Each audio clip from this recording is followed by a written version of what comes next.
In the heart of the night, where the shadows play, Steve and Michael begin lighting up the way. Abnormal investigations, whispers in the trees. With boots on the ground, I'm chasing mysteries. Shining lights into the dark, unveiling what's unseen. Through the haunting silence, I walk where others dream. I'm on the ancient woods, where legends come alive. I'll uncover the truth, feel the shadows drive. Footsteps on the trail, echoes in the night, searching for the secrets hidden from the light. Cryptids roam the wild under the moon's embrace. With every rustle in the leaves, I feel their haunting grace. Shining lights into the dark, unveiling what's unseen. Through the haunting silence, I walk where others dream. Among the ancient woods, where legends come alive, I'll uncover the truth, feel the shadows thrive.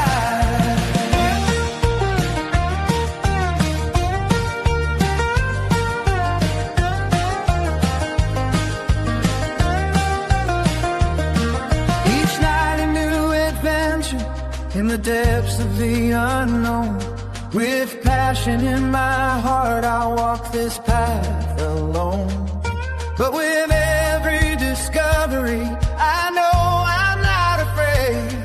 For in the woods of wonder, true wonders are made. Shining lights into the dark, unveiling what's unseen.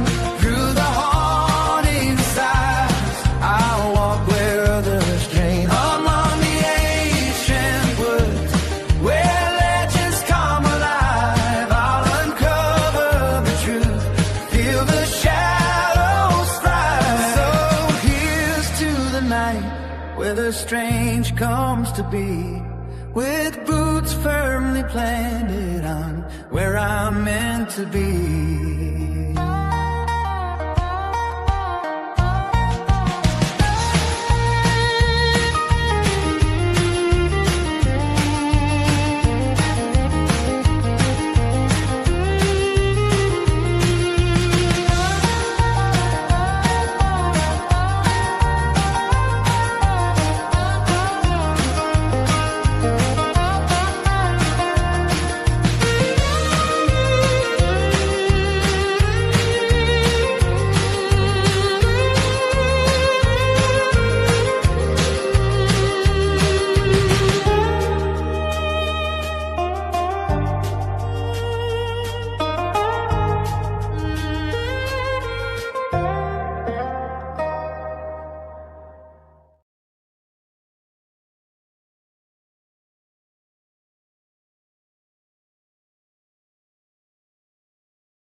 Hello, everyone. Welcome to Abnormal Investigations. I hope everybody's doing all right today. It is a beautiful day here in Oklahoma. I've been enjoying the day, enjoying being outside, messing with the chickens.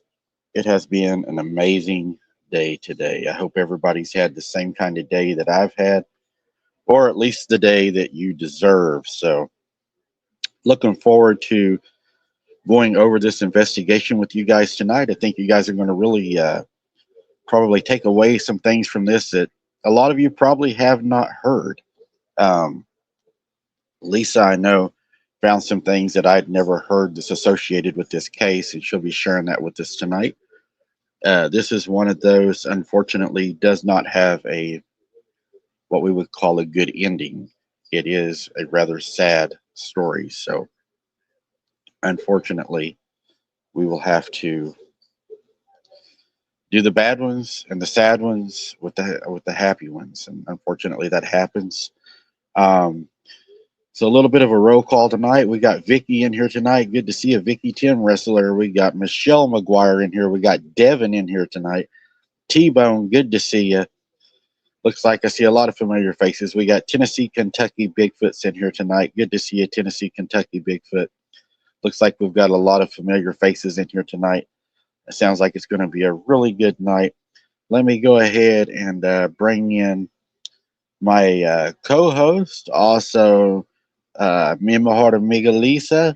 She's going to be joining me tonight on the side over here. How are you, Lisa? I'm fine. How are you doing? Uh, Hello, everybody. great, great, doing great. Sounds like you're having a good time. Yep, I'm excited. So, so what did you think about this story, Lisa? Well, it was Did kind it? of interesting, wasn't it? It was, I, I don't know, the claims of a 3-year-old. What do you uh, do with that, right? Yeah, it was a tough one for me whenever I was reading through it, and you know, these are the hard ones. These are the ones that don't have the happy endings, but doesn't make them less important. These, and I don't mean by not a happy ending by he was deceased or anything. It's just the traumatization that these, I believe, children go through. I mean, God only knows what they see, right? I mean, Yes. it's not like these things just stand out in the woods, and wave at you when you drive by. I don't think they're friendly, and I don't know. I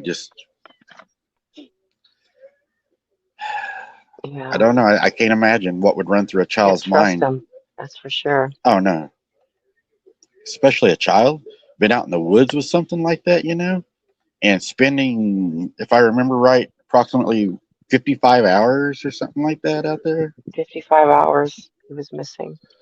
Right. That's a long time. It is,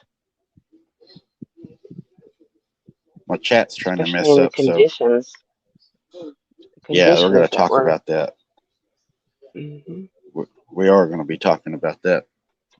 So, gracias for everybody being here tonight. I think we're going to have a great show. Before we start it, Lisa, is there anything you'd like to say before we jump into this? I just want to say hi to everybody and hello, TKB. Um, Thanks for joining us and hope you like the story. And hopefully, my chat starts working right here in a second, too. I don't know what it's doing. Oh, Mm. I do have an announcement tonight. A very big announcement. I about forgot. Our moderator, Pam, this is her birthday. She turned 67 today. Happy So happy birthday, birthday. Pam. I think it was Pam. Tim says Michelle. So was it Michelle Okay, or Pam? Michelle. Happy birthday, Happy Michelle. birthday, whoever turned 67 today.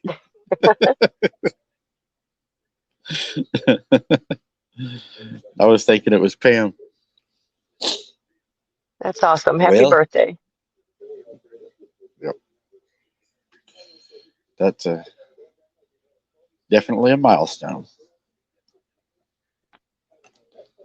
for sure. Let's see here. So tonight, guys, jumping into this investigation. The date of this incident, actually, I mean, it was long ago, but it's really not that long ago, was January 22nd of 2019. The name of the individual involved in this was Casey Hathaway at the age of 3 years old. Um, the location, and I think I'm saying it right, is Ernul, North Carolina. Is that right? Ernul? Ernul, maybe? Is that Ernul? I think so. Kind of like Colonel Sanders. It's a Right. pollo. The victims, we got one. Offenders, we have one bear, is what was described in this. The fatality in this one, we do not have a fatality, thank God. The moon phase on this one was a waning gibbous, showing 98% illumination on the date this happened. Um, just I guess a little insight into the story. In January 2019, a chilling story unfolded in the small community of Ernul, North Carolina. 3-year-old Casey Hathaway vanished while playing with his great-grandmother's yard, in his great-grandmother's yard. What should have been an ordinary afternoon turned into a harrowing 55-hour search that captured national attention. But it wasn't just the fact that he survived 2 freezing nights in dense, flooded woodland that shocked the world. It was what he had said afterwards. A bear kept me safe. That quote went around the world in the news media in an instant. That simple childlike statement sparked widespread curiosity and controversy. While authorities and family were just thankful he was alive, others were intrigued by his account. Was Casey's survival simply a tale of resilience or luck? Or did something or someone truly protect him while he was alone in the forest for those 2 days? Let me grab my glasses real quick. With that being said, I'll let Lisa kind of recap what I just said. I got to grab my glasses off the table, Lisa. I'll be right back. I'm not going to leave you hanging. I promise. I will go as fast as I can. Okay. Well, um, yeah, it's been 7 years since this happened.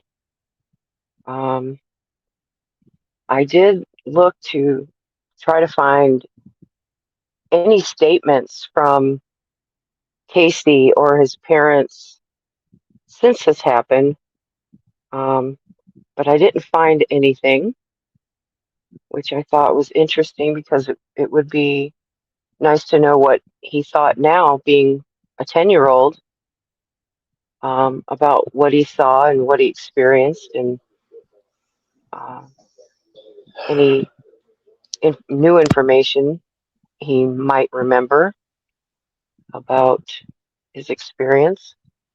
But I didn't find anything, which I thought was disappointing, really. Um, yeah, this little boy really went through it, and according to the sheriff, it was a miracle, giving him only a 20% chance of survival during this time. And I guess it really is a miracle that he survived and wasn't more harmed in the Yeah. end. My allergies kicked up. Sorry. I was sneezing. Now my nose is going to run faster than I can eat it. All right. So, Lisa, whenever you first heard this story, did you have an idea as to what you thought it was going to be? Or was you like, I don't know if that's what this is? No, I pretty much believe in Bigfoot, which is what I think he was describing. As far as Right. Bigfoot um,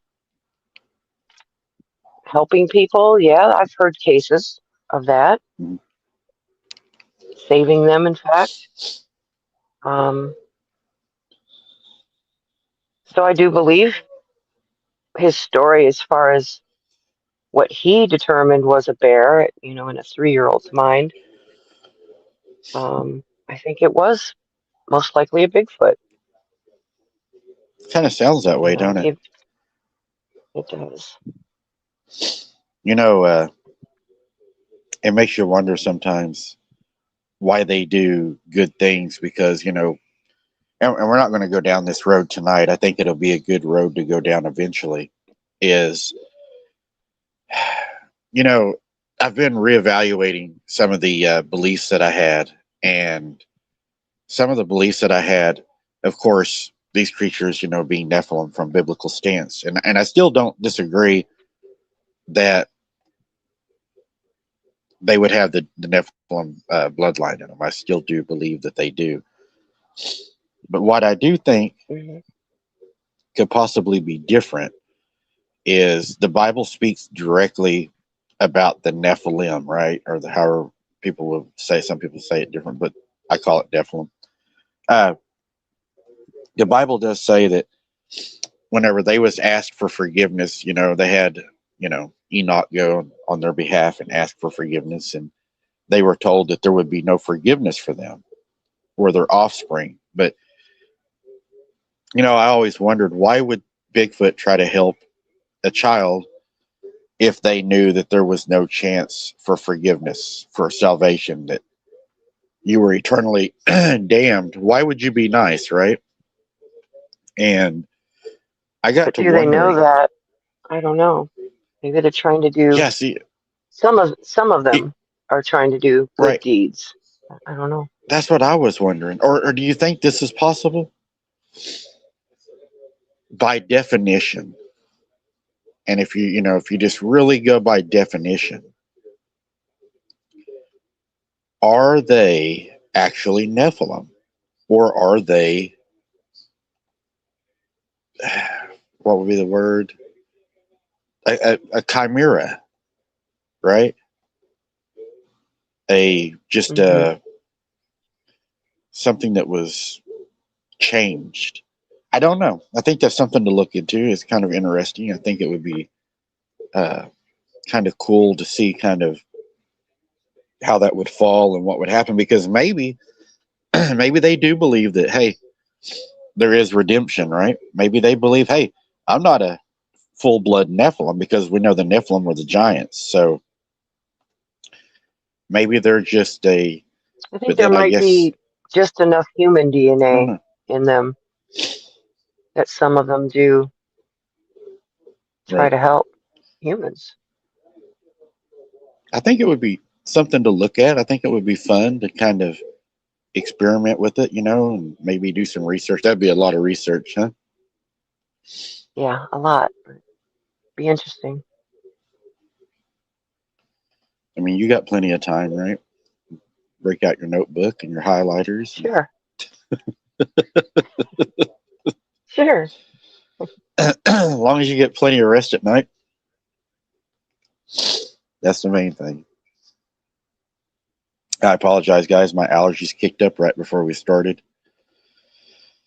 I'm going to blame the cat on this one. So, whenever we talk about the disappearance, okay, I found some kind of interesting things on the disappearance. And I haven't heard anybody else talk about this either. On January 22nd, 2019, Casey was outside playing with his two other children at his great-grandmother's rural home. In a matter of minutes, he was gone. The surrounding area wasn't just backyard woods. It was dense, cold, and dangerous terrain, thick with underbrush, wild animals, and flooded areas from recent rains. And what I thought was interesting about this, and I dug and dug and dug to find this because I felt like it was worth the time, is so there were three children playing in the backyard with Casey. Casey being 3, the other 2 being 4 and 5. So Casey was the youngest that was abducted. Another thing that I found pretty interesting about this case is not only was he the youngest, I did check to see if Casey had any mental disabilities.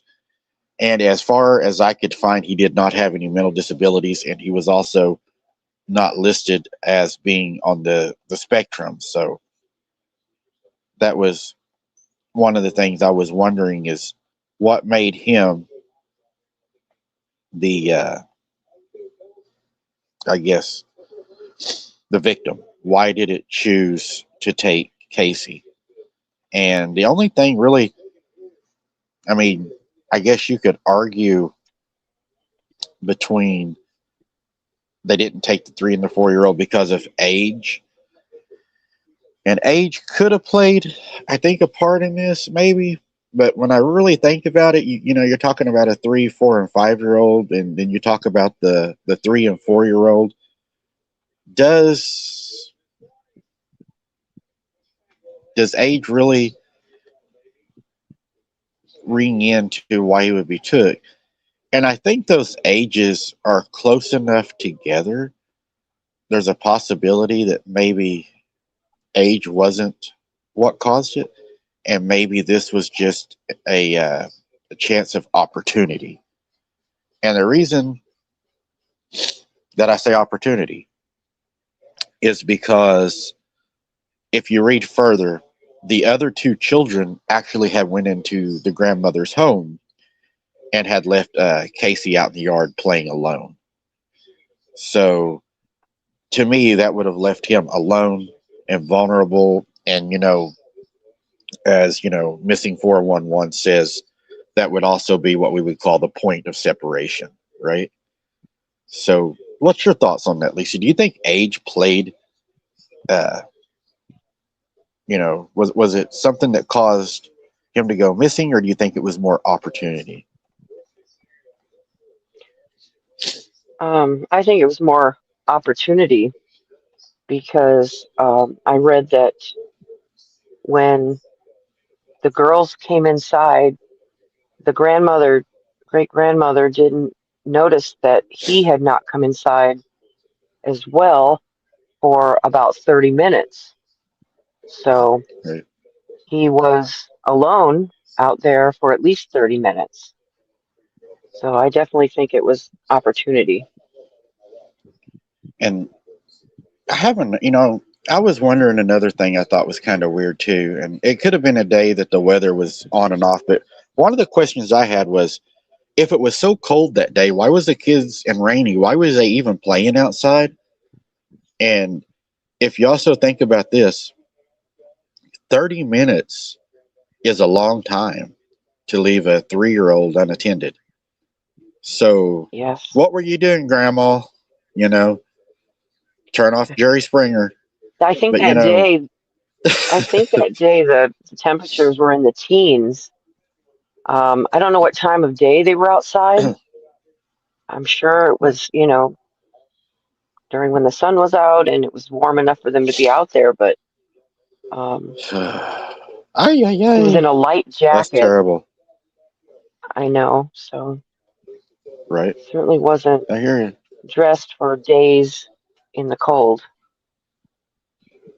I agree.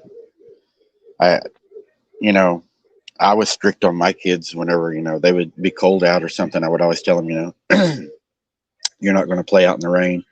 You know, if it was cold summer, you know, we had fun in the rain in the summer. We played like a bunch of kids, but not when it was Right. cold. And even when it snowed, you know, Hmm. I would only allow them to stay out for so long at a time. So Right. again, I wonder, Grandma, what were you doing? Come on now, Grandma, you can do better. Uh, Grandma's probably in there on the phone with her boyfriend or something, because that seems to happen a lot too. You know, when you read a lot of these cases, uh, where the children go missing, and not just cryptid, any case that a child may go missing, most of the time, whenever that happens, it's because the adult was busy with something else, and you know, not paying attention to the child. Uh, Local law Hmm. enforcement, hundreds of volunteers, helicopters, drones, canine units, and U.S. Marines all joined in the effort to find him. The weather quickly worsened. Temperatures dropped to the 20s, and we're talking 20-degree Fahrenheit for all of our Canadian friends and other friends. Rain and wind battered the area. Hopes for a safe recovery dimmed with each passing hour. Now, I know a lot of y'all are going to say, because I've heard a lot of you say, "Oh man, the Marines were there. That must have been, cryptid because the Marines don't know." Actually, not true. I've done some research for you guys, so you all will know in the future if that's true or not. And actually, in missing cases, it is not unusual for the Marines SAR team, search and rescue, to help find civilian children and missing people. So that is not something that's out of the ordinary, and it's not automatically stating that something wild is going on here. That's actually common. The Marines, in fact, use these kind of events as a training opportunity to use their search and rescue teams that they will send in. Now, yeah, we're not going to go into the particulars of that because I know where that's going to go. It'll turn into a whole new show. But yeah, it's totally normal.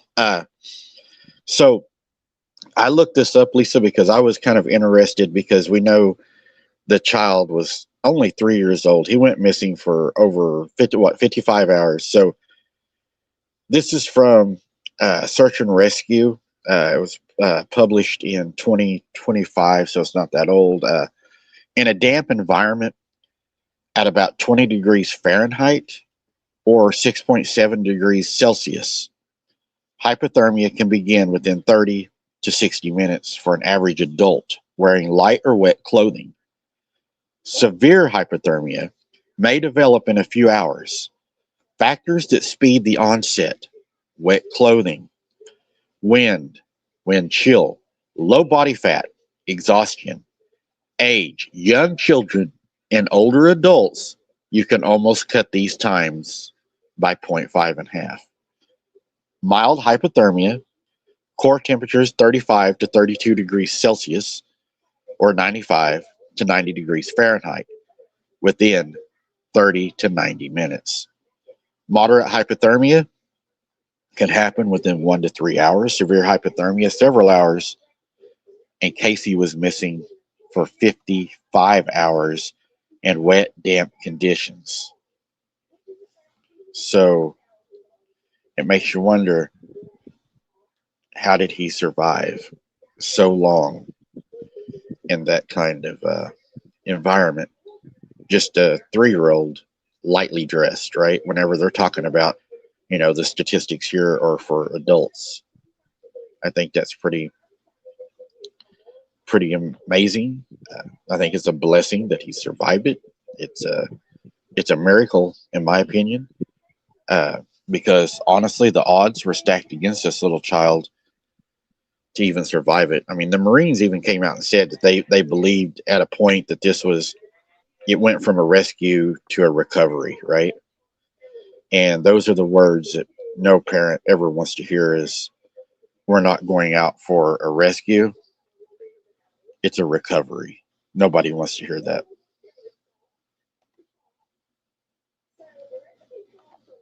Any thoughts on that, Lisa? Uh-oh, we lost her. I think that this little boy definitely had some help surviving those conditions. Those conditions I could only imagine. And plus just being terrified as a child too, right? I mean, you're a child, you're stuck out in the woods and 2 nights, by yourself. That would be scary too. I think that would be really scary. I wouldn't want to have to deal with that. What do you think, Lisa? That the odds were stacked against him, right?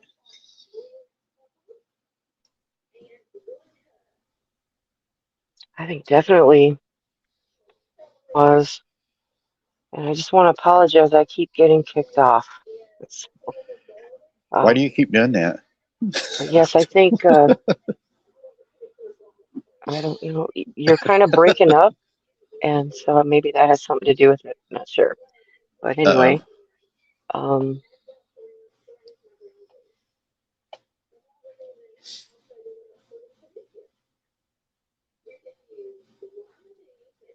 Still there? hear me? There you are.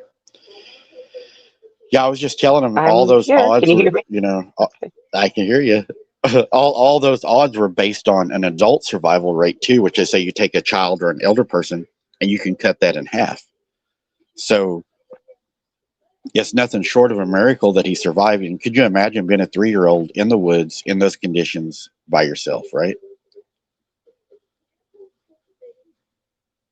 I think that would Absolutely. be terrifying. Um, what Casey said I think in those next. conditions, an adult would have a high chance of hypothermia, let alone a little 3-year-old, Oh, by yes. themselves. So And being alone, again, being alone, being a child in the woods alone in the rain, the cold, the storm, that child had to be terrified. I couldn't imagine, absolutely. being a kid and just being lost in the woods, right? Uh, for some reason, my chat on StreamYard is not working real well. So, guys, I am doing my best to see your comments. I don't know what's going on tonight. It seems like we've been hit here lately every time we go live. So, one of those deals. It's hard. Also, It's huh? hard for me to keep up with what you're saying because you're breaking up. So I'm sorry, and I keep getting kicked off. So Let me try something. Let me try it. See if this helps anything. Maybe. Let's go off of this.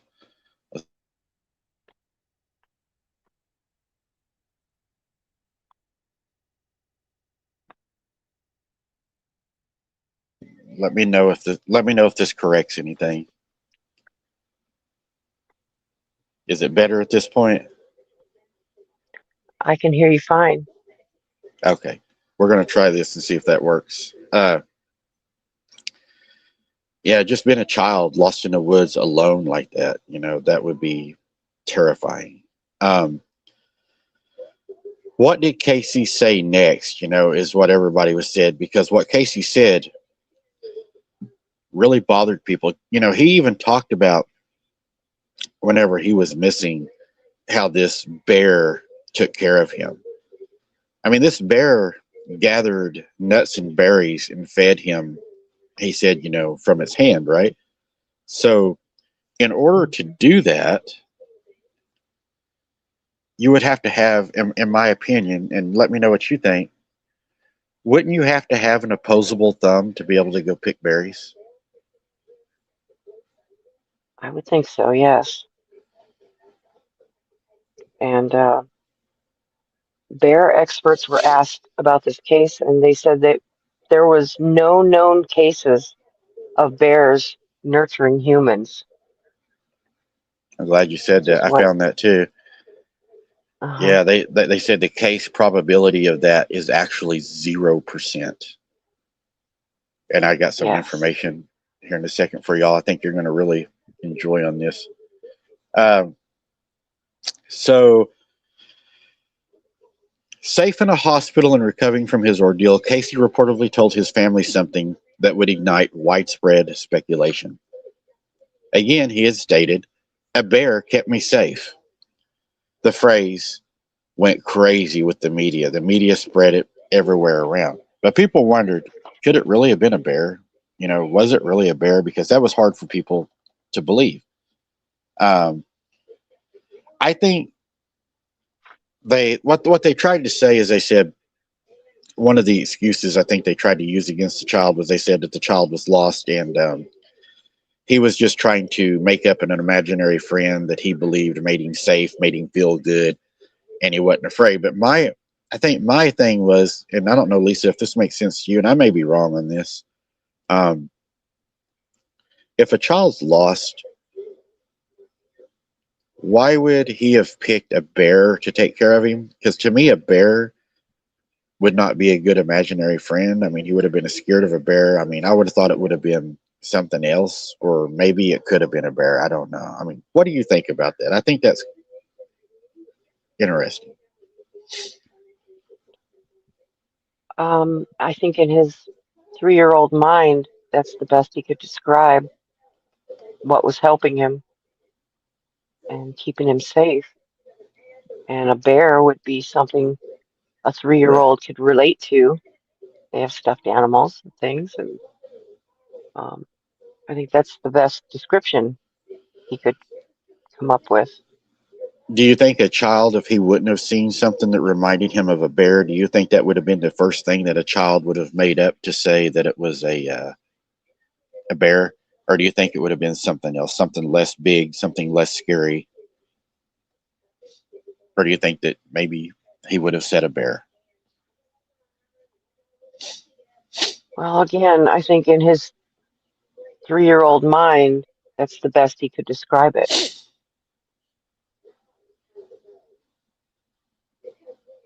That's So all he had. I think so. So, a lot of people ask the question, could it have been a real bear? And to address the obvious, could an actual bear have helped him? The bear percentages Lisa had just stated for a bear to help a lost human in the woods is 0%.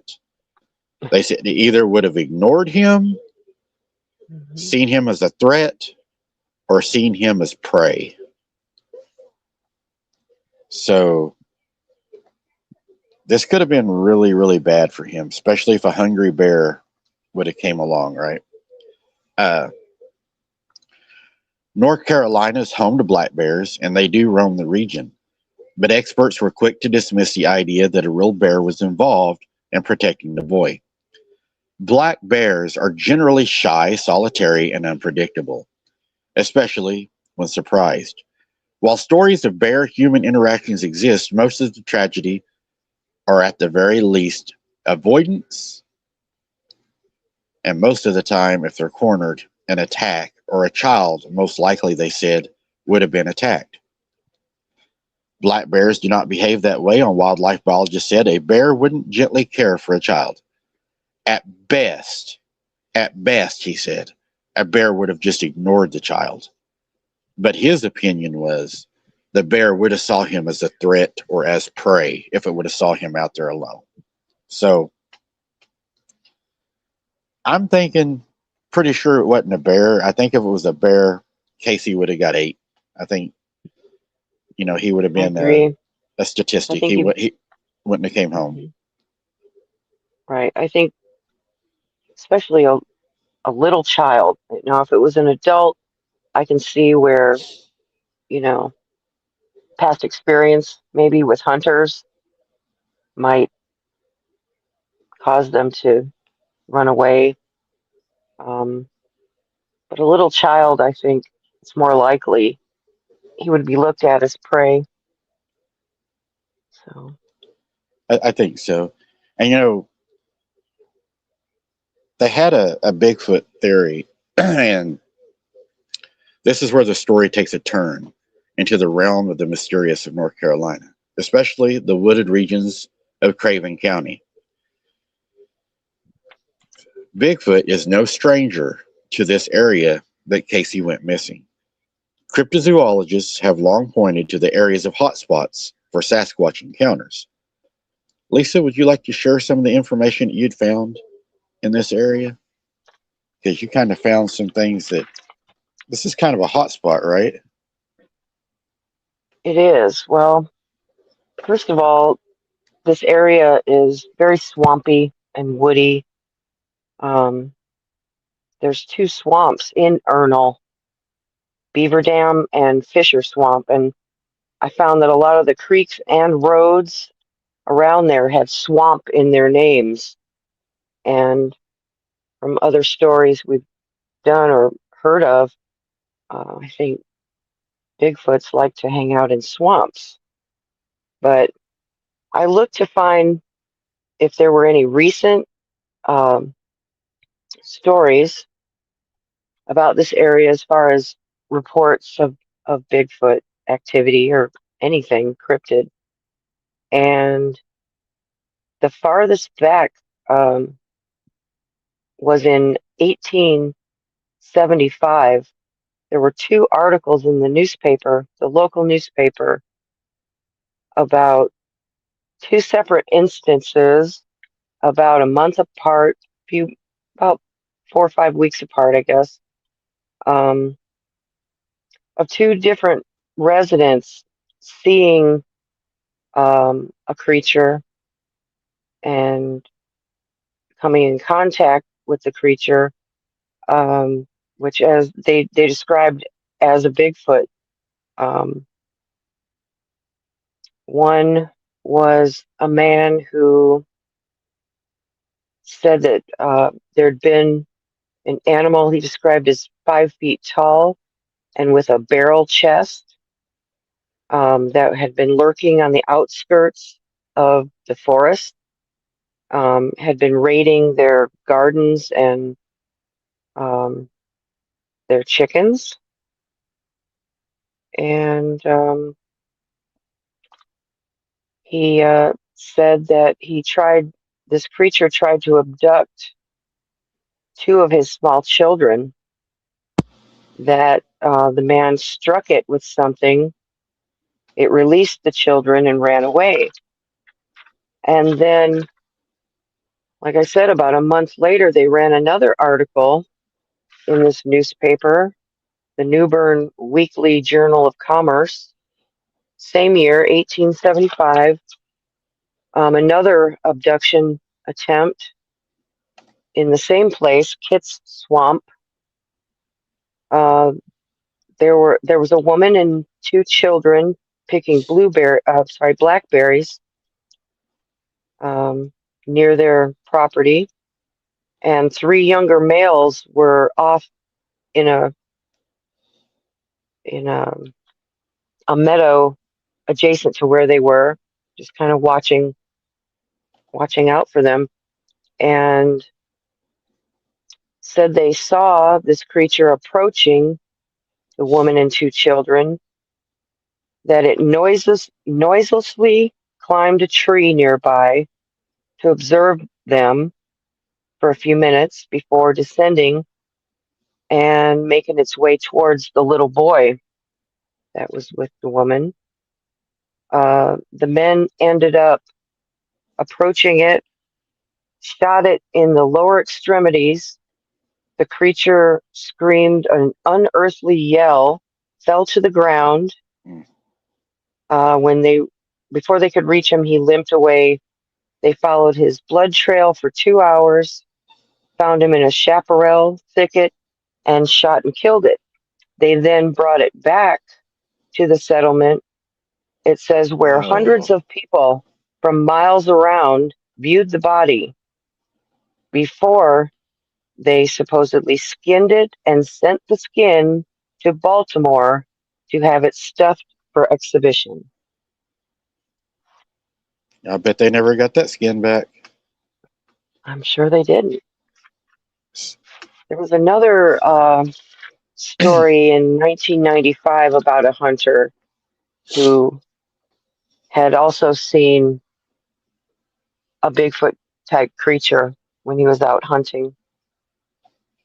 But 1995 was the latest story I could find from this area that was published.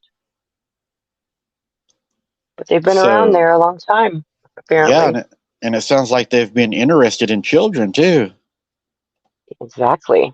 That's pretty interesting too, that they were trying to abduct children. And then all of a sudden, 150 years ago. Yeah. You know? And, also with one of them being killed by somebody, that could also cause, them to be mad at the humans in that area also, right? Yes. But, I mean, you can't blame a human for, protecting your child or your family, because we also know that they seem to be very, very interested in women. The great Scott Carpenter, I don't know how many times he said in his book, he said nobody should hunt them, but especially women should not hunt them. And he did say that, yes. I think that if a woman was to really put herself in danger, like if a woman was a true Bigfoot hunter and she really did go off trail and really took boots on the ground seriously and went to a remote area, hiked in by herself, off the trail, in the woods, in the the bushes, the briars, and I'm picking briars out of my knee today from last night. If you really get in there, and the blueberry patches, the blackberry patches, the pecans, the persimmons, in the fall, and all of these natural places to be able to go out and gather food, I don't think a woman has a good chance if they're in a hot area. Maybe not even a hot spot, just by being vulnerable, because a lot of Bigfoot investigators that do go boots on the ground, one of the things they agree with, and my uncle actually told me this before they ever said it when I was just a kid growing up. He's like, if you want to go to the woods and you want to get scared and you want something to scare you, always take a girl with you. Have as many girls with you as you do men. And we always thought that was kind of crazy. We was like, why would you have as many girls with you as men to have an encounter? But then if you think about it, it almost makes you wonder, are they so interested in the women that they start feeling territorial? Like they want the men away from the women because they want the women for themselves, right? Yeah, we've heard stories about that before, haven't we? Yeah. I think that's Actually, women being attacked. could be very, very bad. My opinion is, if you're a female and you go fishing and hunting and you're into outdoor activities and you're not getting encounters where you're at, you're probably pretty safe, because I think the odds are, if you're a woman, you're out at night and you're solo, I think you're going to have one hell of a night, and not the kind you're probably looking for. You're probably going to run into Diablo, is what it's going to feel like. But whenever you get out there, I think that if you're a woman and you're solo and you're not having encounters, I would say there's nothing in the area. But I'm not going to say there would not never be nothing in that area, because you never know when one's going to come through, right? But I would say, as far as a hot spot, if you go to a hot spot, then you're not having any kind of like physical attacks or attempted abductions, or at least very close encounters. I would say that you're probably in a safe area. Now, if you go out in the woods and you got stuff walking around you, you're seeing stuff walking around you, you have territorial basic behavior, things been thrown at you and stuff like that, yeah, you're probably not in a good place, and you probably want to leave. That's what I would agree. That's what I would say. So a lot of people ask, could a bear have actually been a large hairy humanoid, misidentified by a 3-year-old as something more familiar? Lisa, see, you know what you're talking about, don't you? Look at you. I do believe there is a good chance it was a Sasquatch. This is a statement that was made. One man made the statement, I believe it was a Sasquatch because the way that it fed it showed an intelligence higher than that of a bear. It also shows that I believe he also said what I'd said, that it has an opposable thumb, which allowed it to collect fruits and berries and then transport them to the child. Another thing that a bear would not have done, which happened in this case, is a bear does not collect berries and carry the berries with him. The bear would have ate the berries where he would have found them and moved on. They do not carry berries in their paws and eat them as they walk around the woods, looking at the sunset, right? So, right. Whatever took care of him is displaying characteristics not common to a bear. Now, skeptics, and you're going to have your skeptics, right? So the skeptics come in, and the skeptics start saying, it says the skeptics even started rolling their eyes. Bigfoot, they said, is often described as curious about humans, especially children. But then the skeptics had to throw in there, cryptozoologists are at the bottom of the chain in scientific exploration and are mostly scuffed and laughed at. So even your cryptozoologist, investigators, scientists, and all those, they take a lot of heat. And I think that was proven through what Scott Carpenter, Melba Ketchum, and a lot of those went through whenever they done, the DNA project that we had Scott Carpenter on it. We talked about where we done that series. Even people in high places, good names, expert, they're experts, and they're still attacked and ridiculed even by people in their own genre. So it's hard That's for true. people to come out and say, hey, I saw a Bigfoot. Because if you come out and say that, I wonder how long you're going to keep your job. Because, Melba's not doing what she used to do anymore because of that, right? Because her attacks were fierce. I mean, they were bad. Uh, I just it's want to just throw in that it was said that the searchers reported thinking they had seen a bear while out searching. So if you're really, a rescuer and you're out and you don't believe in such things as Bigfoot and you see something dark moving through the trees, or, I don't know what they saw, but they said they thought they saw a bear, which they could have, I guess. I think there's bears in the area, but right? that's just something interesting that they mentioned. Well, one of the expert trackers, he went under attack because of his opinion. He said, and this is what he said at one of their little rallies before they all went out, to go looking for Casey. He said he actually thought it was a Bigfoot at the very beginning. And he was telling them, hey, there's historical events, through and of course unverified of Sasquatch helping out hikers and travelers. Bigfoot is known to move silently through terrain, hide in plain sight, and possess a kind of forest intelligence that allows it to avoid detection. Um, I don't know if a lot of you know, but if you take somebody, for instance, my uncle that was a Navy SEAL, right? He could be out in the woods and you could be talking, and the next thing you know, he's gone. And he's not even in a ghillie suit, right? He's just gone. You're like, where's he at? My Uncle Bob could do that. He was in Vietnam.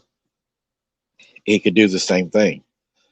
And these men, my uncles, very high trained individuals, but still yet we have to take into consideration, even though the amount of training they have and how they're able to disappear like that, the woods is still not their home.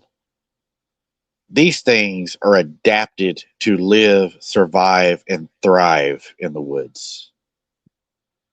So imagine if we can train humans to do that, how well something that lives there could do that. And with the possible intelligence of a Nephilim, a higher being, having a way higher intelligence than what we even think, would be able to hide in the woods. I mean, you can, I'll tell you all an experiment that you all can do. And I think that it would help you all kind of understand a little bit. And any of you all can do this. It has a small patch of woods around your area. Now, make sure that when you do this, you have a friend with you so that you do not get lost and end up getting, looked for on TV because Abnormal told you to go do this. But go out in the woods at night with a friend that knows where you're at. Take a GPS with you if you have to. Just a social experiment. Go out in the woods. Take a light, a bright light. Put the light on what you call your safe place, your camp, right? Your main camp. Call it your main camp. Turn that light on. You walk out where there's no city lights, no landmarks. I'm talking the real woods, no trail markers, the real woods. Walk out there in the middle of the woods. Walk 100 yards where you can see that light through those trees and look at the light. Okay? Have your friend shut that light off. Okay? Shut your eyes, spin around 3 times, and then take a walk out through the woods with the light off. Make circles, look around, whatever. And then without your friend saying a word or turning that light back on, try to walk back to that light. See what happens. Because what you're going to find out is eventually everything's going to start looking the same. And odds are you're going to be walking the wrong way.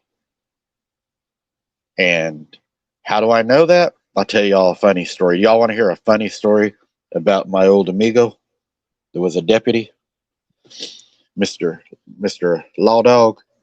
So one time there was a missing car that was down in the woods, and the sheriff's department was trying to locate it to get the VIN number off of it and to check the trunk of the vehicle. So me and my friend, we said, we'll take you down there in the woods and we'll show you where the car's at. Well, he wasn't free to go down there till nighttime. Okay. So we end up going down to the woods. Oh, let me reach this over here in the dark. And we're walking around, and we take him right to the car, right? And we get to the car, and this old car had been stolen, and it was down there. It had been burnt. So what we done is we got the VIN number off the vehicle, and then we popped the trunk on it to make sure, there wasn't a stiff one in there, right? So when we did that, there was nothing in there. We verified the vehicle was stolen. It had been burnt out in the middle of the woods, and we started walking. And when we started walking, I thought he was investigating. I wasn't going to get in his way or say anything. He just took off walking, and we're walking, and we're walking, and we're walking. Next thing I know, we start going over creeks, and the ground beneath our feet starting to get wet. And we're like getting into the swamp. And I'm like, what is he doing? So I was like, I'm not going to say his name because he did pass away. And I hate that, but he did pass away. And we asked him, we said, where are you going? What are you doing? And remember, this is a deputy. They do search and rescue all the time, right? He's like, well, I'm taking us back to the patrol car. Was like, not this way, Yart. And he's like, what do you mean? We're like, dude, you just took us a long ways from where we was at.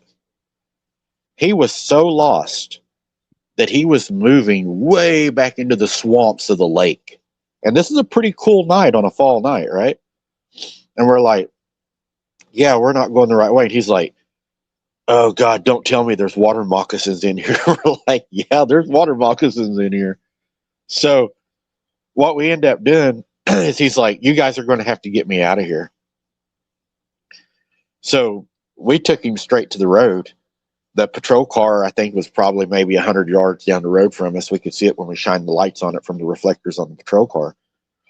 And he said, how in the hell did you all know how to get out of there? He said, man, I was starting to panic. Everything looked the same. I was lost, right? And we had walked directly from his patrol car, took him directly to that car, and he had got disoriented that fast. Now, one of the things that I do, and you can do it in the woods also, it does not always work because the moon does move, or it may not even be up. But if you go into the woods, remember where the moon's at when you go in. Is it high in front of you over your right shoulder?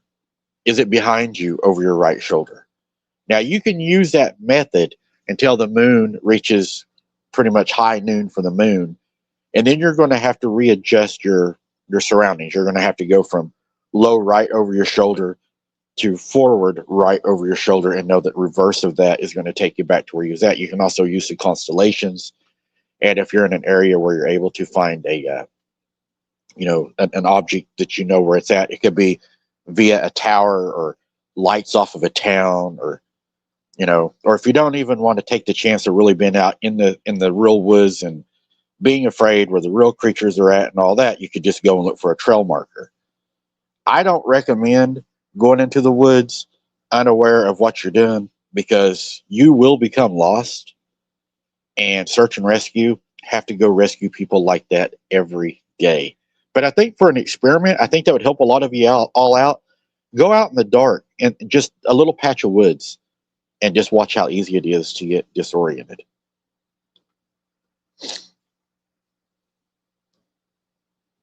Lisa, would you like to add anything to that, ma'am? Well, just that I probably won't be taking you up on that challenge because I'd be lost for sure. Well, when you come down and do some boots on the ground with me, we're going to do that social experiment for everybody. We're going to stick you in the middle of the woods. Okay. And we're going to see if you can make it back. Oh, Yeah. Would no that be fun? lights. That's No lights, that's no. that sounds like a riot. Yeah. No. And if you get lost, you can do some wood knocks, and I'll try to find you by the wood knocks. Or something else will find me. Especially if you're out there in the dark doing wood knocks. Yeah, exactly. So, anyways, after he had said there was historical accounts of Sasquatch helping travelers and people, Bigfoot is, known to hide and everything. Some theorists suggest that benevolent Bigfoot may have encountered Casey. Now, this is what I think is very interesting, okay? A special response team for the United States military, search and rescue response team, right? This is what they said. And I think this is pretty important that it's coming from, our military, which is the best in the world. And we just celebrated our heroes yesterday. And thank you all for your service and for allowing us the freedoms that we have today. God bless you and your families for the sacrifices. They stated that it could have been a benevolent Sasquatch, recognized the vulnerability and offered warmth or shelter during the cold nights. The boy was unable to articulate what he saw and might have described his rescuer in a way that this young mind could only comprehend as a bear. The military actually said that. Now, that puts a whole different aspect on it. This wasn't that long ago. Right, and what has the military saw in the woods to make them say that they believe that could have happened?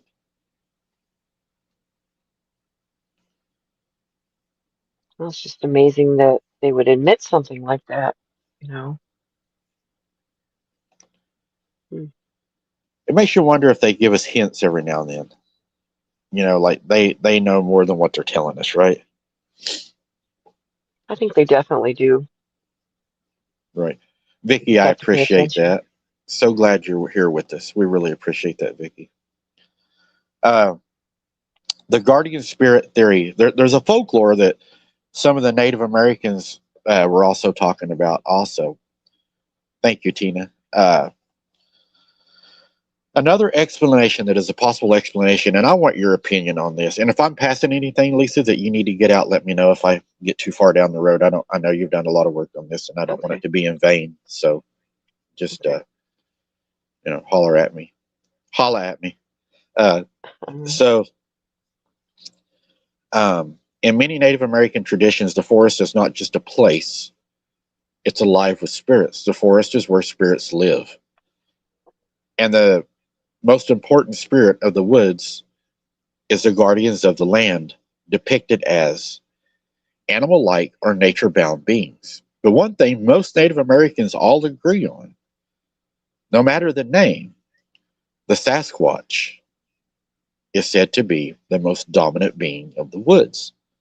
Now, Cherokee lore also speaks about the little people. And could Casey have been shielded by one of these forest guardians? Is the question that the Native Americans had asked.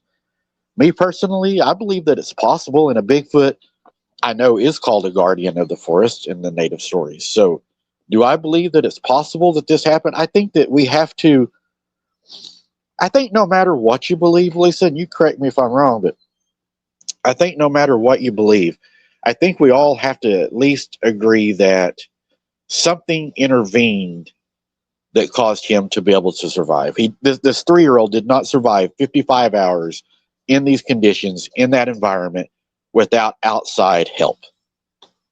I think that's definitely pretty set in stone. Those who support this theory, they point to reoccurring patterns and folklores across indigenous tribes, right? So whenever you think about this, ladies and gentlemen, you have to think about you have indigenous tribes all across the world. Some of these tribes don't even know that other tribes exist, right? They don't know about each other. But whenever you go through history and you look at these indigenous tribes, they have all got similar stories of the Sasquatch. And it's not like they were picking up the phone, calling each other, saying, "Hey, man, you just see Bigfoot run by there?"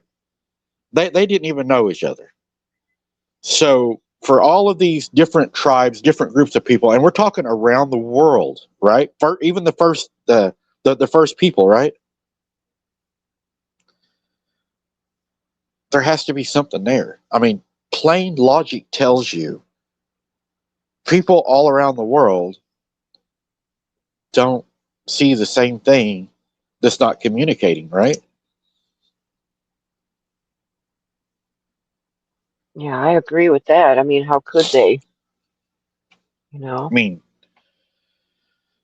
it just to me is so, I don't know, it just, you don't have that happen just because people are making up things. You don't have people, it's like you have this huge corroboration, right? It gives validity to it, you know? Yeah, that big word right there. Hear that, guys? Right, that's why she's here. That's why I got her right there. Yeah, that's. I'm telling you right now, Mama Sita got it. She knows what she's doing. That's it. Oh, okay. Those who support this theory tell the story of a. Oh, she's going to kill me. Spirits or beings tied to the wilderness often appear in times of crisis.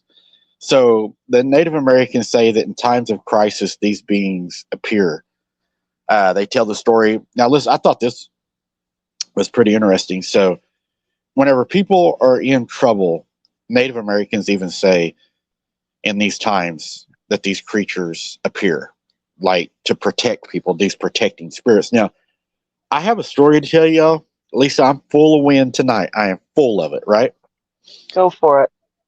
All right. So, Hoblaw Miguel is going to speak. I'm going to speak about this, right? Ready? Ready. Okay.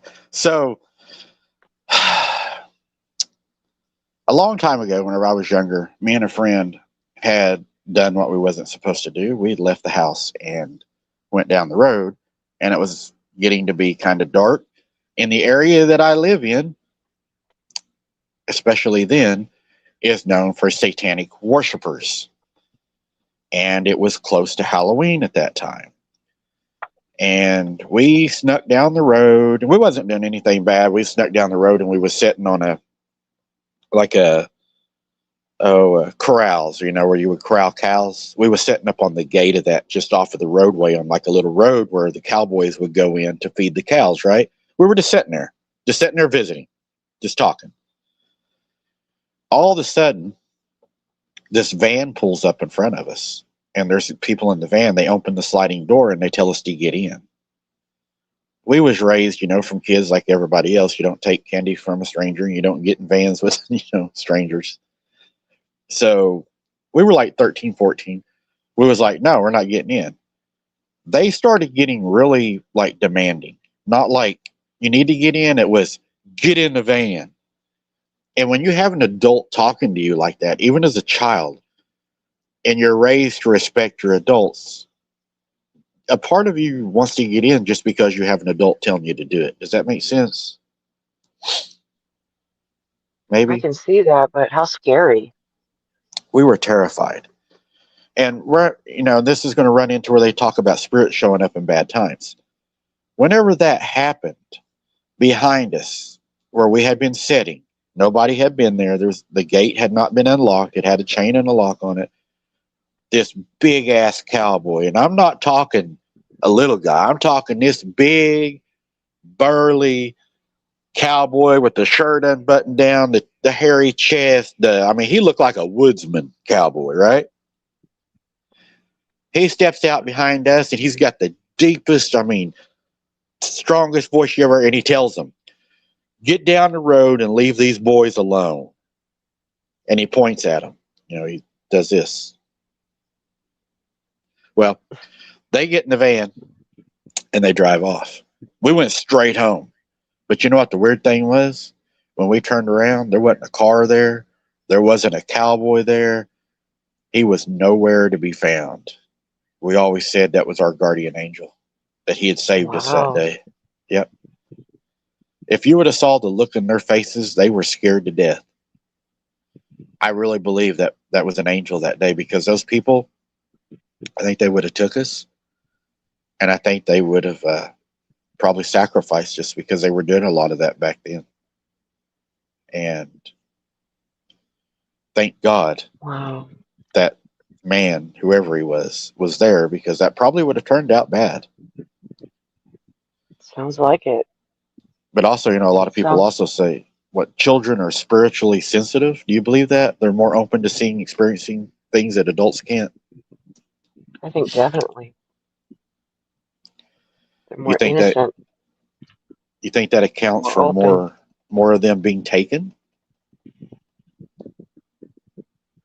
Hmm. I think it goes back to the innocence because they're less likely to be afraid of whatever's trying to take them. Like Casey described, what helped him is a bear. Um, yeah, I think them being younger could have something to do with it, maybe. And they're just more open and trusting too. I mean, if a child's Right? outside playing, I've wondered this sometimes. And here's another question, Lisa, if you don't mind, I'll borrow a little bit of your mind. Sure. So if a child is growing up, right, and you probably grew up the same way, I think. We all had cartoons we watched, right? Did you watch cartoons, right? Sure. Hmm. So when we grew up, some of my favorite cartoons were He-Man, the Pink Panther, Charlie Brown. But then also, you look at some of them cartoons that we watched, like Thundercats, and all those. They had animals in them, but they were the good guys, right? They were part animal, part human. Uh, you had Yogi Bear, right? So you had Bugs Bunny. You know, you had all these characters that we got up Saturday morning and we watched and we laughed and we thought they were safe, right? And Right. if we went to the woods as a child back then, even the movies, Wizard of Oz, right? She had, you know, characters with her that we know, is not supposed to exist. So if we were outside playing, and this is just a question for everybody, would that desensitize children to mythological looking creatures, that if they saw one out there, they would think, oh, Yogi Bear, I see that on TV. Oh my God, this is so cool. I want to see him. Instead of having that fear factor? Oh, I think that could have a lot to do with it, right? Because they watch the cartoons and they're cute little characters and they Right, make you laugh, right? So I think they could be desensitized to the you know the danger because they don't know any better. right. I mean, I don't know. Maybe we can bring Pam on sometime if they had TVs back then and she could tell us what she used to watch. Just joking, Pam. I had to. But Don't be I mean to don't know. Pam. It's her birthday. Maybe she can come on and do a birthday dance for us. We can all say, it's your birthday. But I don't know. Um, I think sometimes our government uses subliminal messages to desensitize us or prepare us for psyops. Would you think so? Maybe I do believe that. it's just something that I've Yes. wondered when I read some of that. It kind of made me wonder that. Uh, but also, Native Americans said something I thought was pretty scary, and I think this is something we should all remember. We're in the woods. Also, they said that guardian spirits may take the forms that are both familiar and otherworldly. In this context, Native American folklore believe that what could have took him could have been a shapeshifter. a skinwalker, a skeely. For those of you that don't know, skeely is Sakini, actually. Also, is I think the proper name in Cherokee, the Sakini. It's a witch, and I think if y'all watch Dee's Dark Adventures, I think that she's trying to put out messages also that witches are still around, and witches are in everyday life. And I thought it was pretty interesting some of the context that she said. When she spoke about the witch on her video she done, how evil they are, and there's a lot of things out there. I think we truly don't know what they are, right? And why they do what they do. Am I passing anything that you need to say yet? I don't want to get past you.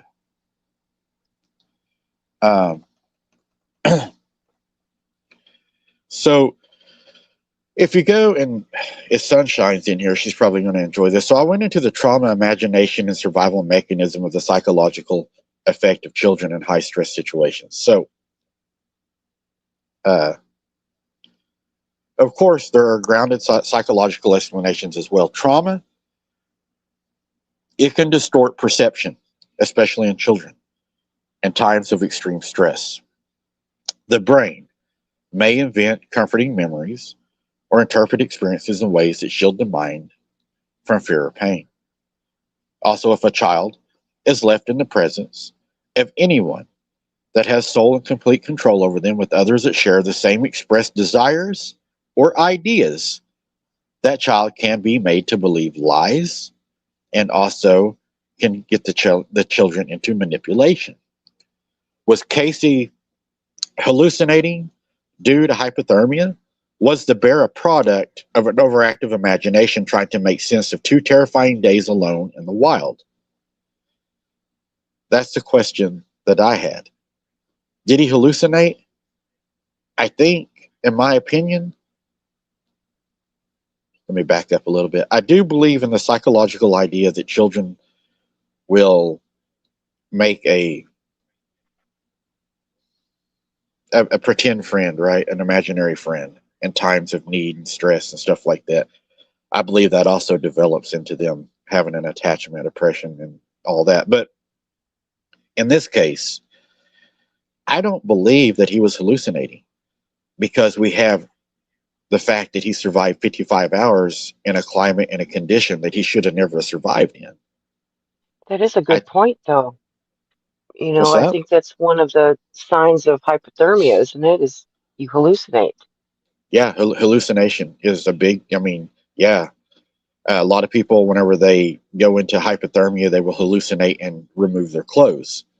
That's one of the things that they know that people do whenever they reach that stage. And a lot of hunters, that are found that have died from hypothermia, they would have had removed clothing that would have potentially saved their life. Right. But I think when you look at this case, you could argue that he did hallucinate, but then I think that what we have trouble is, even though I think if he would have reached the state of hallucination to the point of his hypothermia that he was seeing and believing this, I don't believe he would have survived it, because at that point you are so close to death. I mean, you are right there. You're knocking on the door. And right. And then when they did find him, he had some scratches and bruises, but he was right, otherwise pretty much okay, other than cold. right. They did not say that he was hypothermic. And I think he spent 2 days in the hospital and went home. So, I don't know. I think the I think something. improbability of him surviving it are almost zero without outside interference or help. I think that's what brings the mystery to this. It's not. Well, I don't yeah. think they could dismiss it because he survived it. Does that make sense? The sheriff did say that he thought that Casey had only had about a 20% chance of survival, And he called it a miracle himself that he survived, because apparently the weather was such that, you know, even an adult would not have survived. So I believe that. I think he had help. Yeah, I mean, I mean, have to maybe give. it was his guardian angel, like what helped you, I agree with you, Mejor. and it took the form of something familiar, and so he wouldn't be afraid. I don't know. Right. I agree. Um, other unexplained survival stories, right? Casey's story is not the only case where young children have survived the wilderness under seemingly impossible conditions and claimed unusual assistance. In 1955, 2-year-old Keith Parkins vanished in the Oregon wilderness. He was found miles away the next day without shoes, having survived freezing temperatures. He later stated that he saw a man who helped him.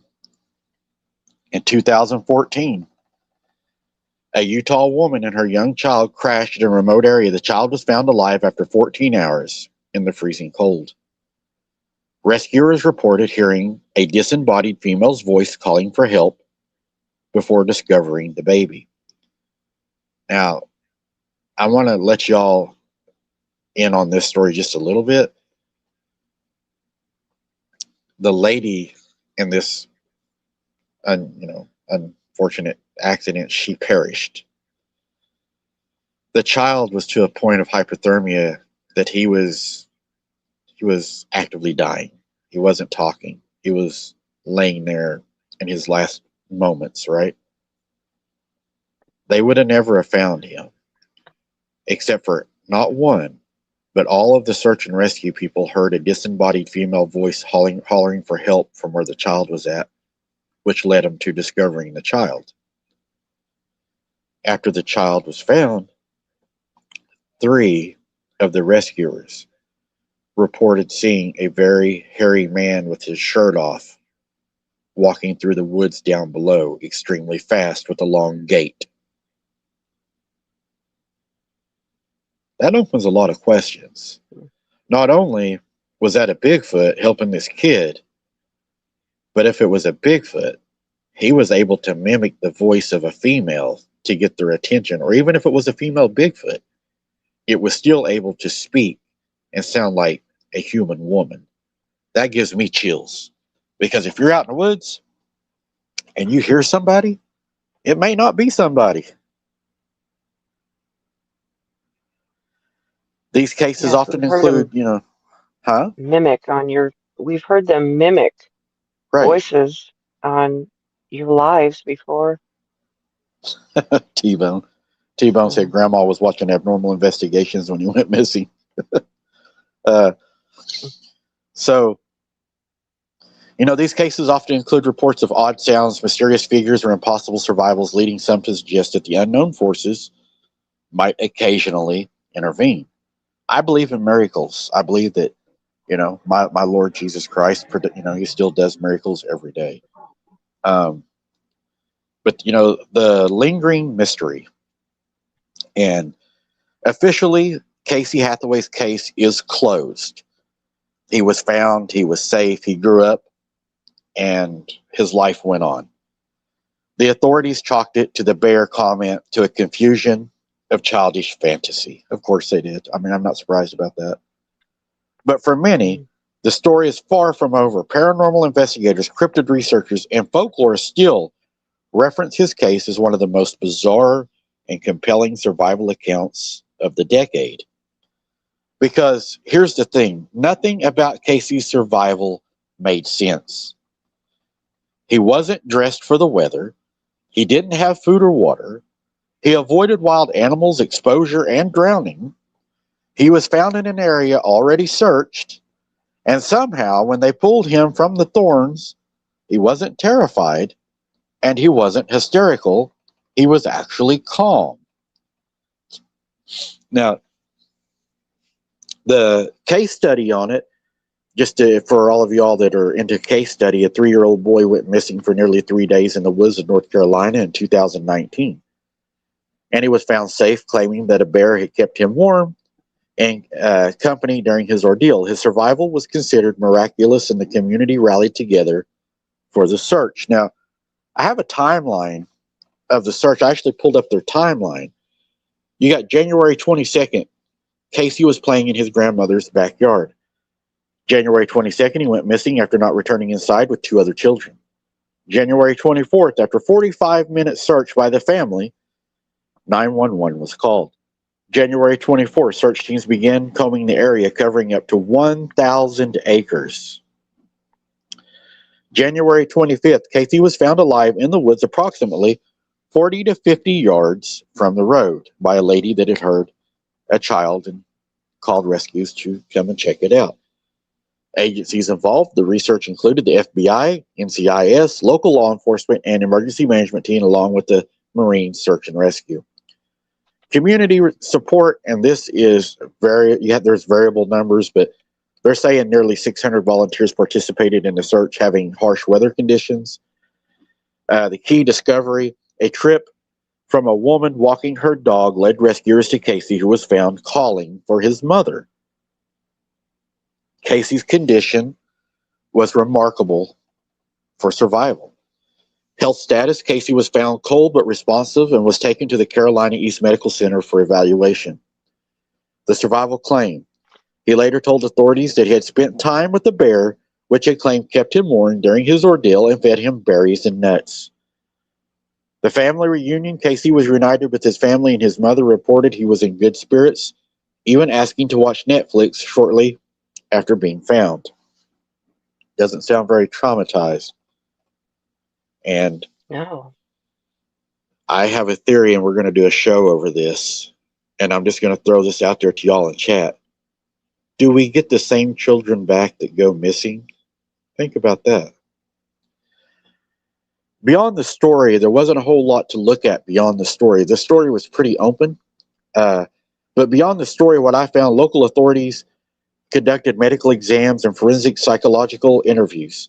Search teams, including canines, FBI, and Marines, they scored in the area. Investigators checked for criminal activity and looked for physical evidence, and officials said Casey showed signs of prolonged exposure, low core temperature, frostbite, consistent with being in the woods.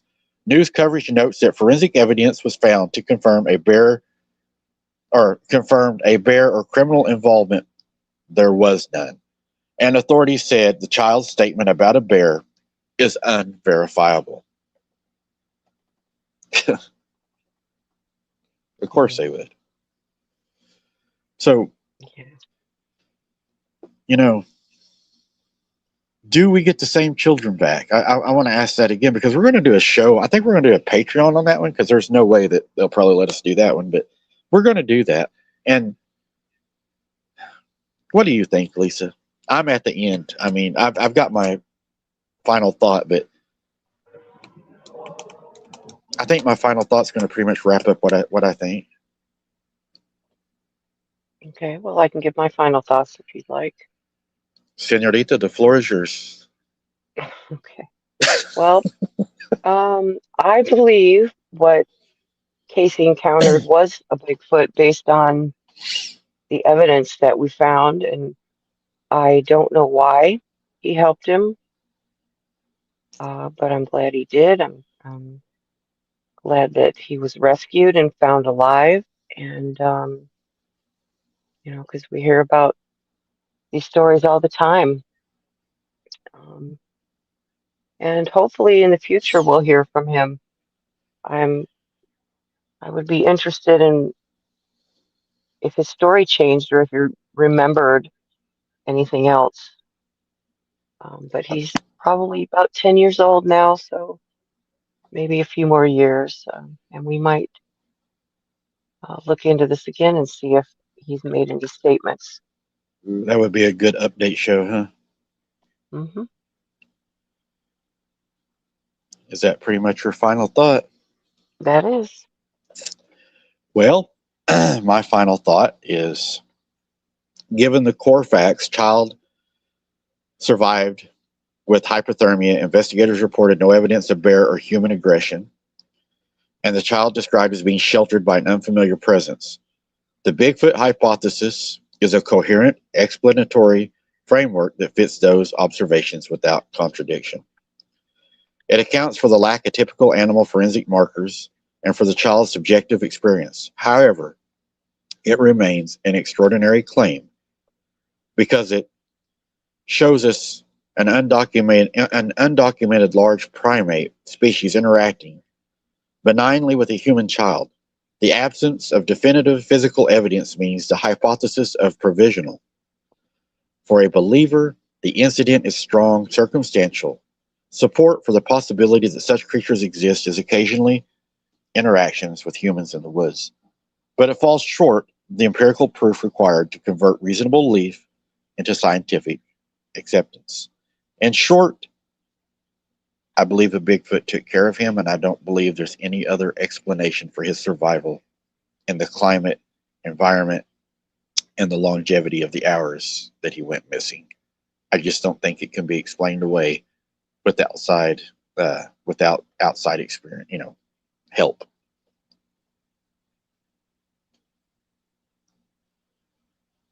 And I agree. You agree? Mm-hmm. That's the only part that gets me is if he wouldn't have survived it, I would have said hypothermia all day long. But the fact that he survived those conditions and then wanted to watch Netflix when they picked him up, it's like he was never alone, right? He was with something that he trusted, something that took care of him. And yeah, he didn't seem scared. Right. Do you think it took him to where that lady was walking her dog for her to find him? Do you think it did that? Say again? The lady that heard him yelling for help. Do you think the Bigfoot took him there and set him in those briars so that that lady would find him? I'd like to think so. Because I've wondered sometimes if he sets him in the briars, that would kind of keep him from moving, and it would keep the child stationary too, right? Because rabbits do that. He was kind of stuck in there. Right. They had to pull him out of them. And if something wanted him to be found and for him not to run away, and this something wanted to be out of the area when people showed up, it would have secured him there and made sure help was coming, and then it would have vacated the area, right? I think it was probably long gone. Right. When he realized there was a lady there. I think so. And then the rescuers came. That's what I think. He was long gone. I'm glad he survived. That's the main thing, God bless him that he survived and that his family was able to reunite with him. And he's back home. That's the main thing. Right.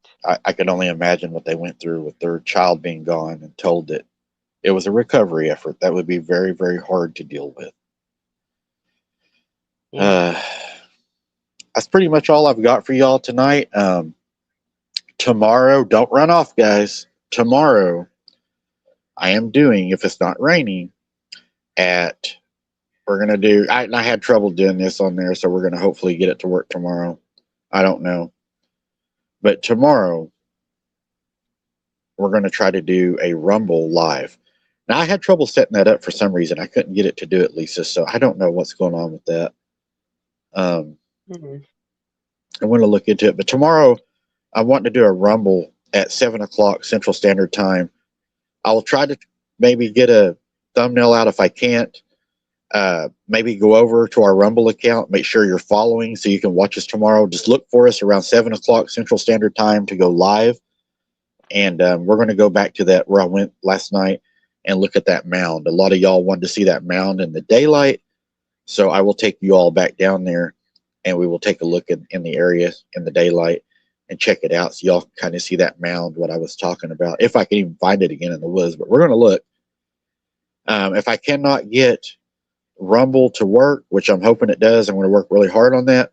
we will go live on Abnormal Investigations, because if we're going to be there, we might as well do some filming. With that being said, it'll be 7 o'clock p.m., so just look for us then. Lisa, you have anything you'd like to say before we hop out of this one? I just want to thank everyone for watching and liking the video. Don't forget to hype, comment once the video posts. If you're watching replay, same. I'd like to see your comments.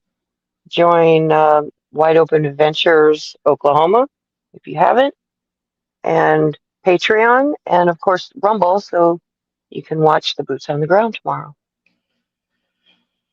I couldn't have said it better. I don't know how you remember all that. I have trouble remembering all that. So I'm just going to leave it short, and I'm just going to say, guys, thank you for being here. God bless you. Thank you for your support. Don't forget to hit the like button. That like button means so much. And we'll see you tomorrow night at around 7 o'clock p.m. Central Standard Time. And as always, keep your head on a swivel. Don't be something's dinner. And I think we're out of here. Good night, and God bless, and bao con Dios. Good night, guys. God bless.